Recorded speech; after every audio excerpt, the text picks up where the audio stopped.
नमस्कार दर्शक बंधु, आज सेप्टेम्बर 21 तारिख शनिवार। आज दिन भरी गुरुत्वपूर्ण खबर गुड़िक आसी। अन्यपटे बापांको कालिया योजना टंका पुओ अकाउंट रे किंतु रिकवरी हेबनी टंका। सेहीपरि अनेक योजना पाणीपाग को नहीं बड़ खबर आसी। तेबे आसंतु सकाळर 24 बड़ खबर उपरे नजर पकाइबा। प्रथम खबरटी हेउची सरकारଙ୍କ नूतन जोगान्तकारी पदक्षेप। पीएम जनमन योजना रे ओडिशा को आसीछि कोटी कोटी टंका। आसिला लैब रिपोर्ट। तिरुपति रे आमिष भोग। आंध्र प्रदेश रो प्रसिद्ध तिरुपति मंदिर प्रसाद विवाद आहुरी घनेला। मंदिरर प्रसाद प्रस्तुति रे पशु चर्बी व्यवहार करुवा अभियोग को एक लैब रिपोर्ट बलवत्तर करिछि। एथिरे फसिबाकू जाउछि पूर्व वाईएसआर सरकार। मुख्यमंत्री चंद्रबाबू नायडू टीडीपी पक्षरु centre for analysis and learning in livestock and food lab report जारी करी कहिसंति कि वाईएसआर पार्टी सरकार रे थिबा समय रे तिरुपति मंदिरर प्रसाद पई प्रस्तुत लड्डू रे पशु चर्बी व्यवहार करिथिबार मिलिछि। आसंतु जिबा आउ एक परवर्ती खबर को। खाउटिंको तंटी चिपी देउछि बीजेपी सरकार। खाइबा तेल और ओमफेड क्षीरर अहेतुक दर वृद्धि प्रतिवाद में कटक नगर युव कांग्रेस पक्षरु सभापति एडवोकेट डॉक्टर विप्लव शिलादित्य नेतृत्व में कटक शक्तिनगर कांग्रेस कार्यालय बाहरी एक प्रतिनिधि मंडली मुख्यमंत्री उद्देश्य एक लिखित दाबीपत्र केन्द्रांचल राजस्व आयुक्त जरिए प्रदान करा। आसंतु जिबा आउ एक परवर्ती खबर। चलित खरीफ ऋतु रे चाषींकठू धान क्विंटाल पिछा 3100 टंका सर्वनिम्न सहायक मूल्य रे संग्रह करा जिवो। चलित वर्ष मोट 1 कोटी मेट्रिक टन धान संग्रह करने को राज्य सरकार लक्ष्य रखिछंती। एहाको दृष्टि रखी चाषींक सुविधा निमंते मंडी रे समस्त प्रकार व्यवस्था करने को मुख्यमंत्री मोहन चरण माझी निर्देश देइछंती। मुख्यमंत्री श्री माझी आज खरीफ धान संग्रह ने एक उच्च स्तरीय समीक्षा बैठक करथिले। कृषक समृद्धि योजना रे जेभली चाषी सर्वाधिक लाभवान हेबे ता उपरे गुरुत्व देइछंती। चाषींक स्वार्थ को दृष्टि रखी धानर वर्धित सर्वनिम्न सहायक मूल्य लागू और मंडी रे धान संग्रह प्रक्रियार सरलीकरण पाई मुख्यमंत्री निर्देश देइछंती। संग्रहित धान को सुरक्षित रखिबा निमंते पर्याप्त गोदाम गृह निर्माण करने एवं कृषक मानक सर्वाधिक सुविधा पाई समस्त व्यवस्था को सुनियंत्रित करने को मुख्यमंत्री निर्देश देइछंती। धान मंडी को जीवार 24 रु 48 घंटा मध्य यार मूल्य चाषी बैंक अकाउंट को सीधा सड़क पठा जाउछि। एही प्रक्रिया रे अधिक स्वच्छता अवलंबन करने मंडी रे धान संग्रह रे बायोमेट्रिक पद्धति और आधार संयोगीकरणर व्यवस्था होइछे। ई वाहन आप जोगे धान संग्रह करुथुबा गाड़ी रो जीपीएस सहायता रे ट्रैकिंग करा जिवो। एहा फल रे मध्यस्थी और दलाल को दौरात्म्य कमिबो। धान संग्रह समय रे धानर गुणवत्ता जांच करिबा पई ऑटोमेटिक ग्रेन एनालाइजर रो व्यवस्था रहिबो। एही प्रक्रियाकरणर समय रे कृषि और कृषक कल्याण विभाग, खाद्य जोगाण, पंचायती राज और राजस्व आदि विभागर अधिकारी माने जिला गुड़ी को जाई क्षेत्र स्तर रे प्रत्यक्ष जांच करिवे और कार्य को त्वरान्वित करिवे बोली समीक्षा बैठक जना पड़ी।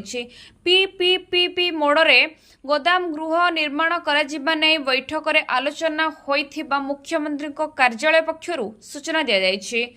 आजिरो एही समीक्षा बैठक रे उपमुख्यमंत्री कनक वर्धन सिंहदेव, राजस्व मंत्री सुरेश पुजारी, खाद्य जोगाण मंत्री कृष्णचंद्र पात्र, समवाय मंत्री प्रदीप बलवंत, पंचायती राज मंत्री रवि नारायण नायक समेत मुख्य सचिव मनोज आहूजा और संपृक्त विभाग गुड़िकर सचिव एवं वरिष्ठ अधिकारी माने उपस्थित थिले।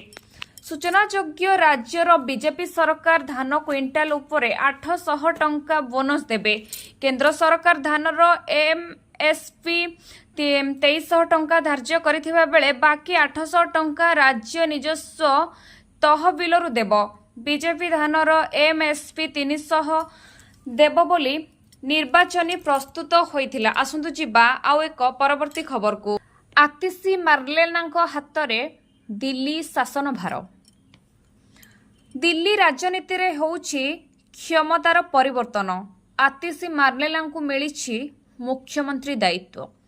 दिल्लीर शासन भार एबे जणे महिलांक उपरे मुख्यमंत्री हेबे आम आदमी पार्टी नेत्री आतिशी मार्लेना शपथ ग्रहण पर आतिशी हेबे दिल्लीर तृतीय महिला मुख्यमंत्री अबकारी दुर्नीति मामलें गिरफ होई अरविंद केजरीवाल जेल रु मुकुलिबा परे मुख्यमंत्री पदरु इस्तीफा देइछंती। एहा पूर्वरु आप विधायक दलर बैठक में दिल्लीर मुख्यमंत्री पाई आतिशीଙ୍କ नारे मोहर बाजिथिला। आतिशी मुख्यमंत्री हेबा नै घोषणा करथिले अरविंद केजरीवाल। आसंतु जिबा ଆଉ ଏକ ପରବର୍ତ୍ତୀ ଖବରକୁ। पाखेई आसुछि पवित्र दशहरा चलचंचल राजधानीर समस्त पूजा मंडप आकर्षणीय तोरण प्रस्तुति हेउ बा रावणपोड़ी शहीदनगर पूजा मंडप रे सबुबेले किछि स्वतंत्रता देखिबाकू मिलिथाय। तेणु चलित वर्ष मध्य 105 फुट एक काल्पनिक तोरण रे पूजा पाइबे माँ। एठारे माँ को चांदी मेड़ सह माँ को मुर्मयी मूर्ति पूजा पाइब। माँ को मस्तक रे 2.5 केजी सुना मुकुट शोभा पाइब। आध्यात्मिक तथा पारंपरिक कार्यक्रम आयोजित हेब। माँ को शरीर रे 2 क्विंटाल रूपा अलंकार खचित हेब। सेहिपरि सुनार पार्श्व देवदेवी मध्य पूजा पाइबे। सबु वर्ष भली चलित वर्ष मध्य कटकर कारीगर माने मूर्ति प्रस्तुत करिवे।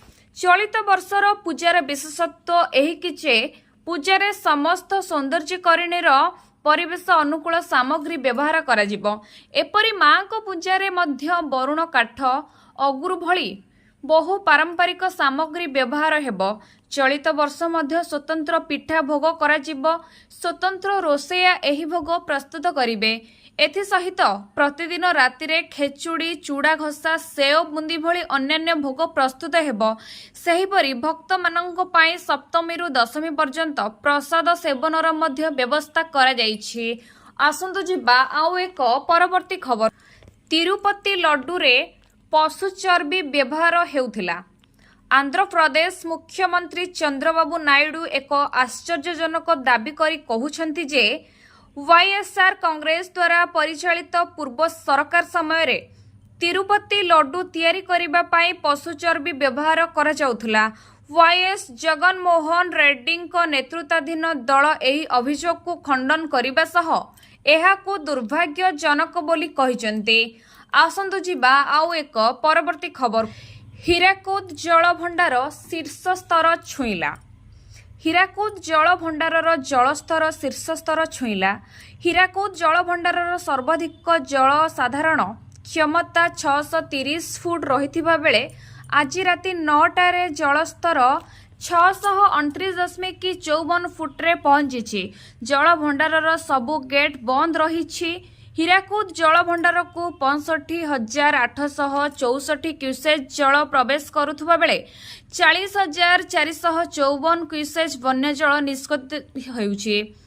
आसंतु जिबा आउ एक परवर्ती खबर को। प्रधानमंत्री नरेंद्र मोदी जन्मदिन एवं मोदी सरकार 3.0 100 दिन पूरण अवसर रे पूज्य बापूंक जन्मस्थली पोरबंदर ठारे आयोजित कार्यक्रम रे भारत सरकारଙ୍କ सूक्ष्म लघु एवं मध्यम उद्योग मंत्रालय अधीन खदी एवं ग्रामोद्योग आयोगर अध्यक्ष मनोज कुमार लक्ष लक्ष खदी कारीगरों को एक बड़ उपहार प्रदान करिसेंती। आसंतु जिबा आउ एक परवर्ती खबर को। भूत कोठी पालटिछि प्राथमिक स्वास्थ्य केन्द्र। सीएचओ क्वार्टर चालियारे चलीछि स्वास्थ्य सेवा। दीर्घ 15 वर्षरु ऊर्ध्व हेला भूत कोटी होई पड़ी रहिछि प्राथमिक स्वास्थ्य केन्द्र। असामाजिक व्यक्तिंकर मद्यपान समेत विभिन्न अप्रीतिकर कार्यर आड्डा पालटिछि आयुष्मान आरोग्य मंदिर। आसंतु जिबा आउ एक परवर्ती खबर। 29टी जिला बुलिबे मंत्री। राज्य रे बीजेपी सरकार गठन को आज 100 दिन पूरीछि। एही उपलक्षे आज पुरीर राज्य स्तरीय उत्सव पालन होईछि। एथिरे मुख्यमंत्री मोहन चरण माझी मुख्य अतिथि भावे जोगदेई 100 दिन रे बीजेपी सरकार किपरि निर्वाचन प्रस्तुति पालन करिछि ताहा कहिसेंती। मुख्यमंत्रीଙ୍କ समेत मंत्रिमंडलर अन्य 15 जन मंत्री विभिन्न जिला बुली सरकारଙ୍କ 100 दिनर सफलतार प्रचार करिवे। आसंतु जिबा आउ एक परवर्ती खबर। डाक्तरଙ୍କ सुरक्षा पई आसिला स्वतंत्र गाइडलाइन। राज्य डाक्तरों सुरक्षा पाई स्वतंत्र गाइडलाइन अणाଯାଇଛି। कोलकाता डाक्तर छात्री को दुष्कर्म और हत्या घटना पर ओडिशार मुख्यमंत्री मोहन चरण माझी सरकार पक्षर बड़ पदक्षेप ग्रहण कर आसंतु जिबा आउ एक परवर्ती खबर। बदलिला मो स्कूल अभियान ना मो स्कूल अभियान को पंचसखा शिक्षा सेतु नाम नामित करागला। 2017 आरंभ होइथिला एही मो स्कूल अभियान एणिकी पंचसखा शिक्षा सेतु नाम हेब समस्त कार्य। एने मो स्कूल अभियान परिचालना संगठन को गणशिक्षा विभाग चिठी। आसंतु जिबा एक परवर्ती खबर। कालिया अयोग्य हिताधिकारी पाखरु रिकवरी हेबनी टंका सूचना देले कृषि मंत्री कनक वर्धन सिंहदेव। कहिले सीएजी रिपोर्टर तर्जमा उपरे पदक्षेप। बीजेडी काउंटर होइनी कोनोसी केळंकारी कांग्रेस कहिला योग्य हूँ दिया जाऊ टंका। आसंतु जिबा एक परवर्ती खबर।